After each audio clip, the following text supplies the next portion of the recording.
Thanks for tuning into our podcast. We love having you here, and it's our mission to bring you all the latest and greatest tips, skills, and know-how to make you the best that you can be. We know that you have it in you, and we're going to show you how. Now, let's get started.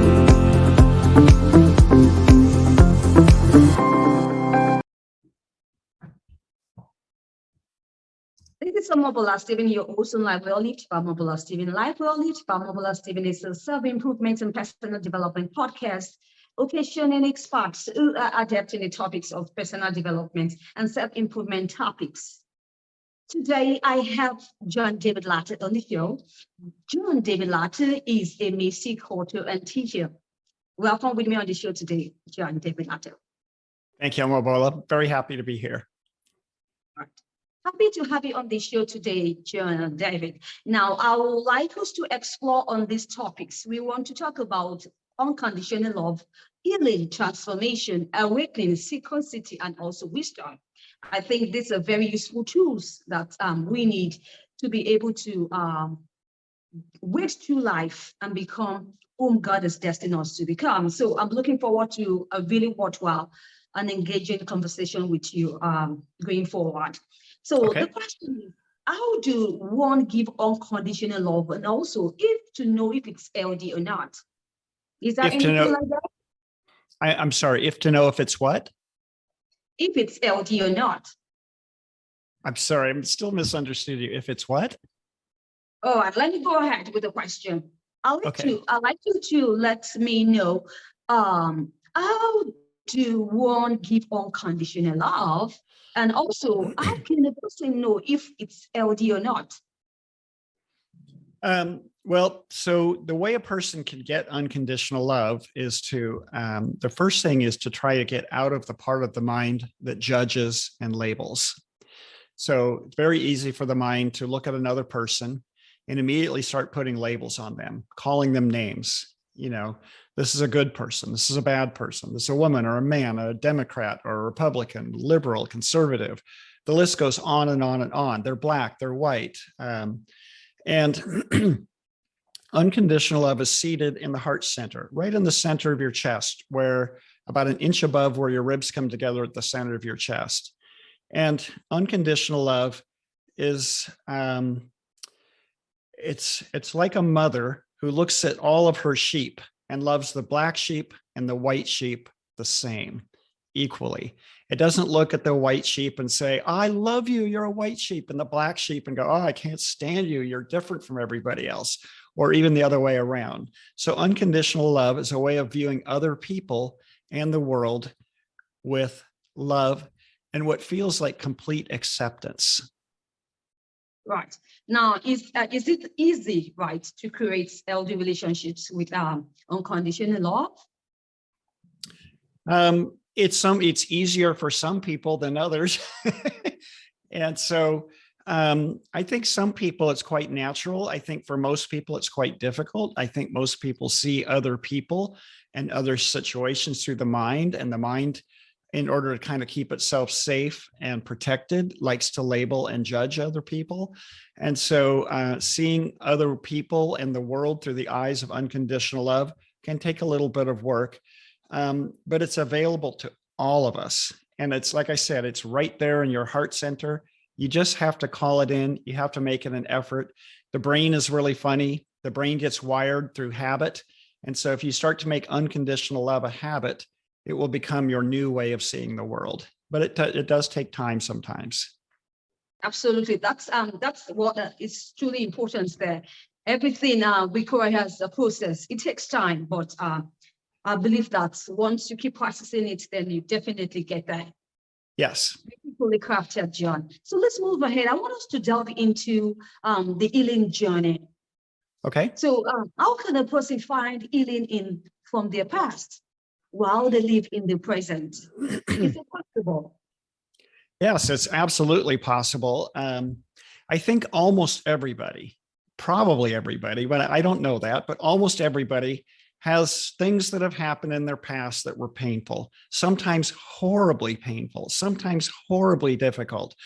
But people are funny. You know what one person perceives as horrible, another person kind of rolls off their back, So everybody has their things that have caused pain or wounding or trauma.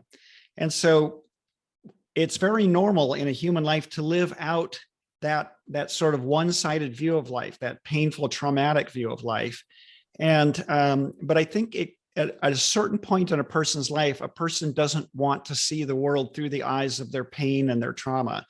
And so and that begins, which kind of leads into the next subject, that begins what I would call transformation.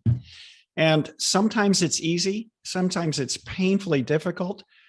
Sometimes people have to hit rock bottom where they are just absolutely give up. And then the healing actually in some ways can be easier that way. So everybody's journey is different. But the journey from what I would call being wounded or traumatized into healing, transformation, and wholeness, I think is a journey that all of us take eventually at some point in our life. And it takes effort, it takes help. There are more tools than ever before out there for people with that. Everybody's journey is different. How people get to that healed place is different for everybody. Absolutely. Absolutely. Now you talk about, or you mentioned transformation in your earlier discussion. Now that's a very important topic for discussion, especially right at this time. Really, the information people are stuffing in, right? Is either transforming their lives for the better or for the worse. So I'd like us to put this in proper perspective, talking about transformation and also adversities in life. When we want to experience transformation in life, I'd like you to give me your insight on this. Is it important for us to embrace challenges or adversities in order to really have or experience the transformation we need? Or what will you suggest or advise? Well, I think it is important to embrace the challenges in life and not run from them. Because if you run from them, those challenges keep chasing you for the rest of your life. And so I think, one of the reasons we might be here having this human experience is to learn, to grow, to evolve. And there are various lessons, you might say, that we go through. And so I like to say the things that are most terrifying to you, that are biggest challenges, are the very thing you should turn around and face and embrace. Yes, it will be difficult, probably. But coming out on the other side of it is what I would call some sense of inner freedom, courage, and faith and trust to do it again and again. And so when the next challenge comes, you take it on and you face it. One of my biggest challenges, sounds crazy, was I had this horrible fear of death. And I didn't know what to do with it. And I was running around behind closed doors, hiding from everybody. I didn't consider myself spiritual or religious at the time. I didn't know what to do with this death that felt like it was stalking me. But I worked with a teacher who said, I want you for the entire month of November to embrace death. I want you to face death. I want you to listen to music on death. I want you to watch movies on death, read books on death, meditate on death, pray on death. And at the end of the month, it was a complete transformation. I may have other things that bother me nowadays, but death is not one of them. And so that was a big lesson for me. No matter what it is, if it's fear of public speaking, whatever your fears are, turn around, face them, and embrace them to the degree that you can. Your life will transform in unimaginable ways. Right. So suffice it to say, or should I say that your insight or what you just share with us now means that a person needs to go through these challenging times, right? So that it can translate to a positive lesson and opportunity for growth. Right. Yeah, that's exactly right. Yeah. Can you share a personal experience in this regard? How I faced something and transformed it. Well, the first one was death. The second one was I went through a period of time. I didn't realize how much I'd been living my life one-sided, a very masculine point of view. And I went through a period of time where I started embracing a feminine point of view, and all the things that most people associate with being feminine, I was clueless about. And so I had to learn how to listen, how to rather than just talk, how to listen, how to be rather than do all the time, how to ask for help rather than being the guy who does it all by himself all the time. And so again, if the movement is towards, which I think it is for most people, towards wholeness, I move towards embracing a feminine aspect of myself that I didn't even know existed. Right. Another one, learning to be vulnerable, share my stories, to be really honest with people, not to wear a mask and try and hide behind the mask. Those were all difficult challenges for me. Right, good to know.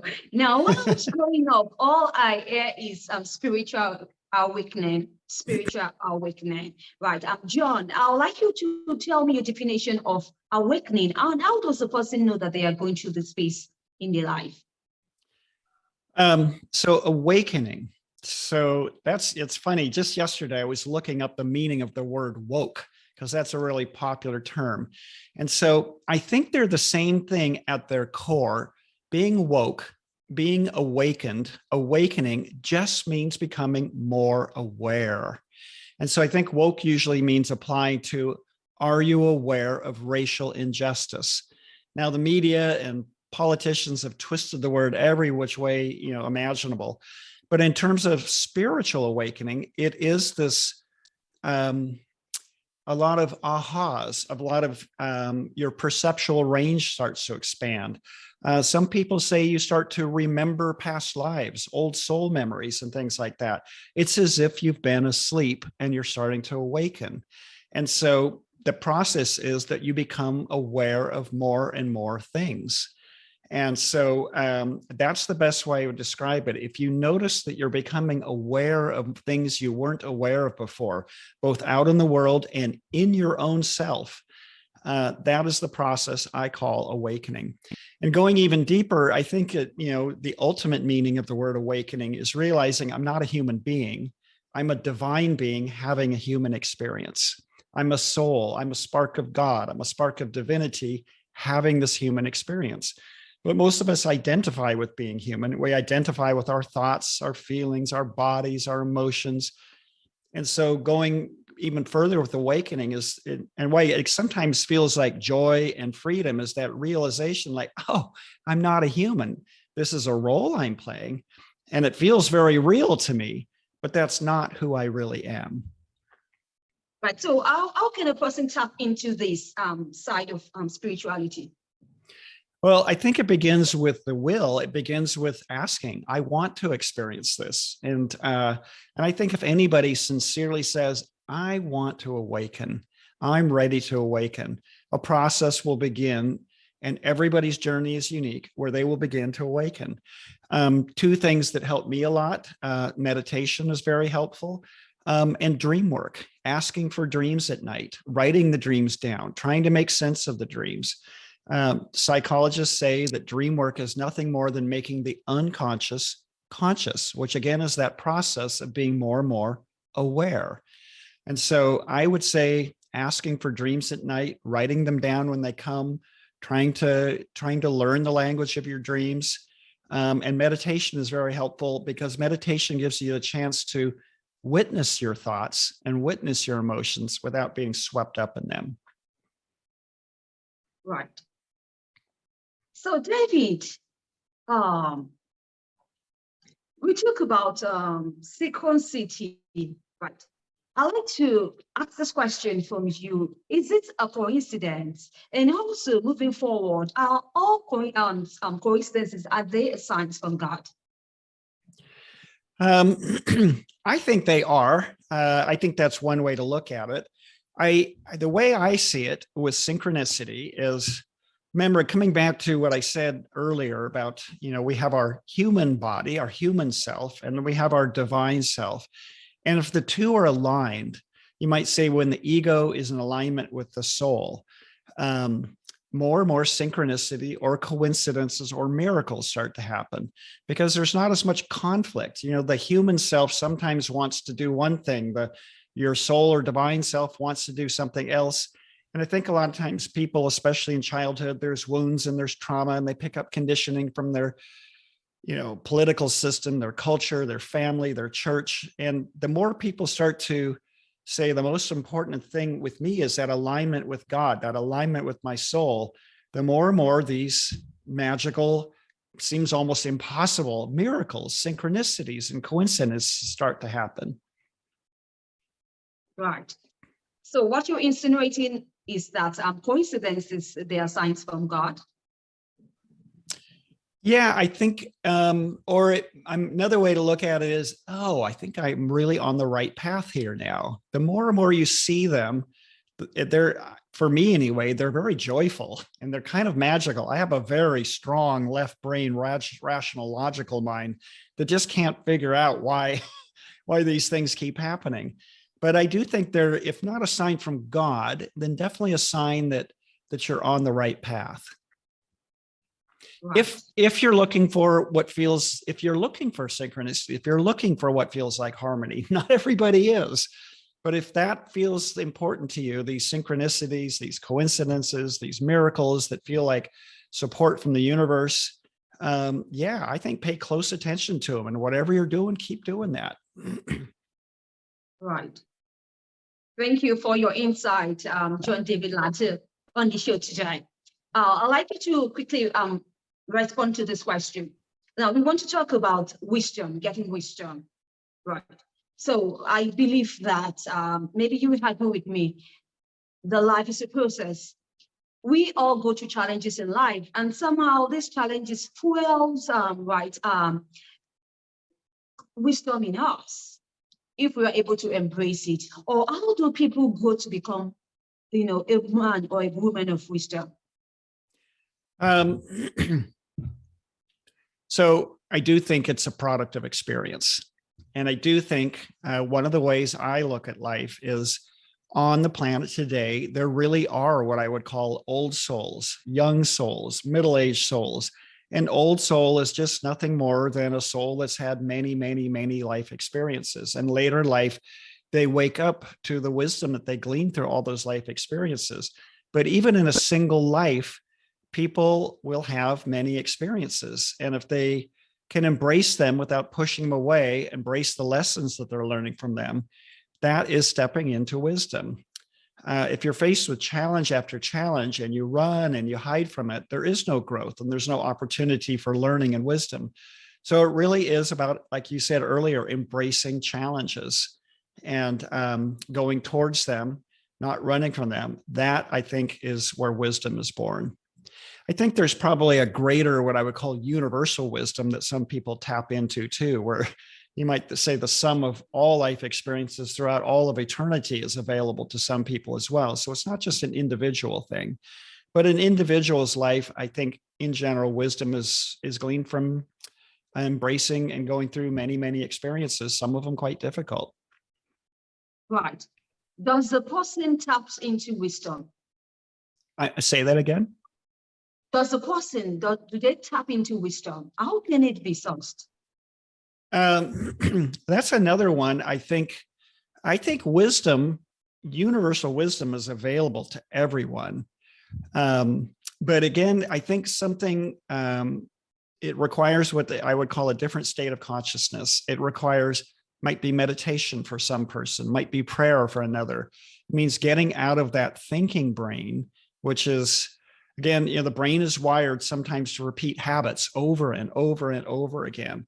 And so getting beyond the thinking mind, it's funny, people have talked about, I forget what the number is, that people have, I think, between 60,000 and 90,000 thoughts a day. And that 90% of them are essentially the same thoughts over and over again. And so one of the beauties of meditation when it's practiced is trying to get beyond those same repetitive thoughts over and over again. And again, I think just asking, I want to be in touch with universal wisdom. And I think it's more subtle. It's more like intuition. And it goes beyond the typical thoughts that show up in a person's mind day after day, hour after hour.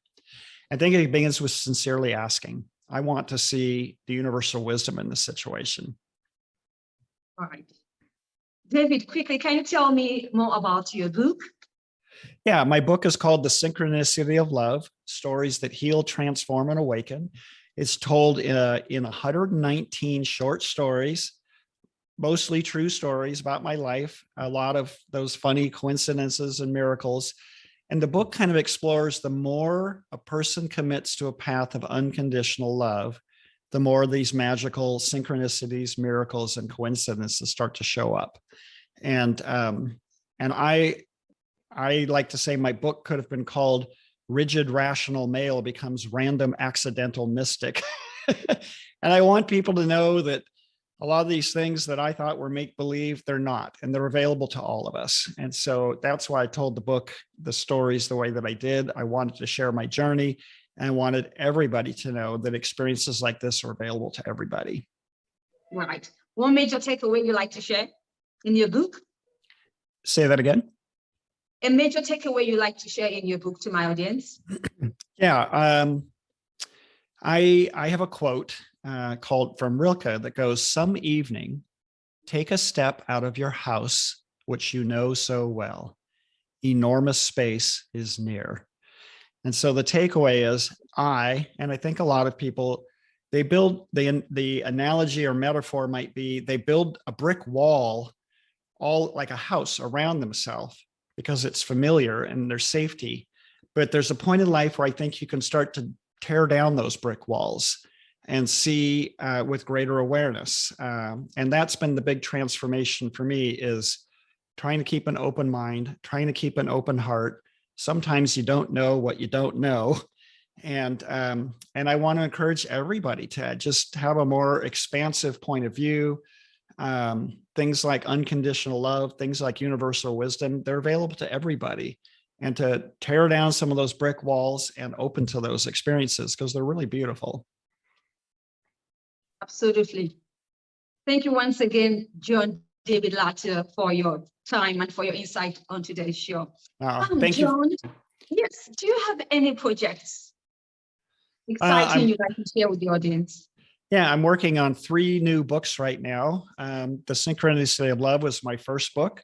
So I'm hanging out with fun people like Omobola, trying to talk about my book right now. So it's the first time in my life I'm playing book marketer. So that's a new experience. Yeah, and so that's what I'm doing right now. Awesome. Wish you best of luck in those projects. Oh, thank you very much, Omobola. All right. Do you have any parting words you'd like to share with my audience? Yeah, just a reminder again, enormous space is near. If you're thirsty for something different, you're feeling stuck in your life in any way, whatever it looks like to you, just ask. You know, if it feels like you're speaking to God or your higher self, just ask and say, I'm ready to experience life differently. I'm ready to see myself and my life differently. And if you do it with sincerity, stay open, things will start to change in your life in miraculous ways. Awesome. Your social media handles and your website. Yeah, my website is John David Latta, Latta, johndavidlatta.com, and everything is there. Right. Once again, I really want to appreciate your time and for your profound insight on today's show, talking about unconditional love, on healing, transformation, awakening, synchronicity, and wisdom. Right. Thank you once again. I can only wish you the best of luck in your future endeavors. Thank you again for the invitation, Omobola. It was really fun being here. Appreciate it. Fun having you also. Like to catch up with any missed episodes of Live World by Omobola Stephen, you can do so on any podcast, cross-promotion platforms or distribution platforms you bump into, and do have a really worthwhile time listening to the show. Perhaps you like to be a guest, sharing profound insight on topics or subjects which are disruptive, right, on the show. You can mail me at omobolasteven.outlook.com. Now, I'll be looking forward to your mail and looking forward to connecting with you. Come on, we can have a show together. Till I come your way, I need you to be God. Back to you, sir. All my love. Thanks, Omobola.